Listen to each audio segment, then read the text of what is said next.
साधु के माध्यम से जो भी आपके जीवन उत्थान की बातें बताई जाती हैं वो जीवन जीने की सारी कलाएं सही कला ही मानी जाती हैं, क्योंकि साधु कभी गलत तो बोलेगा नहीं। तो आपके आधे प्रश्न का उत्तर तो इसमें हो गया कि सही। अब कला की बात है तो जो चीज़ आपको आज तक पता नहीं थी वो यदि आपको पता लग रही है, इसी का नाम तो कला है। जैसे रोटी बनाना भी कला है कि नहीं?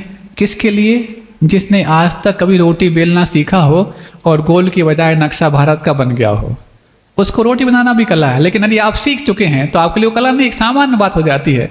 तो हर वो नई विधा जो आपके लिए कुछ अजनबी सी लगती थी, यदि आप सीख जाते हैं उसी का नाम कला होती है। और सही का मतलब वो जिनके जीवन में सत्य जिया जाता है वही उनके शब्दों के माध्यम से बाहर निकल करके आता है।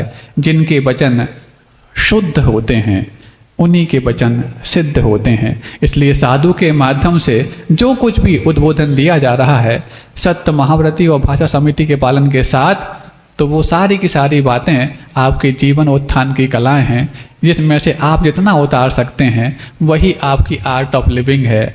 नहीं है तो जैनिज्म में तो आर्ट ऑफ लिविंग के साथ साथ आर्ट ऑफ डाइंग भी सिखाई गई है। यानी कि जीवन की कला मात्र नहीं, मृत्यु की कला को भी जो जीना जानता है उसी का नाम जैन धर्म का सबसे बड़ा भक्त माना जाता है।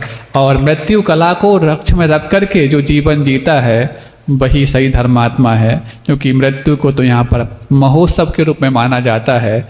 और जन्मोत्सव के लिए तो यहाँ पर ये कहा जाता है कि पंचम काल में जन्मोत्सव मनाने का अर्थ है मिथ्यात्व का समर्थन करना।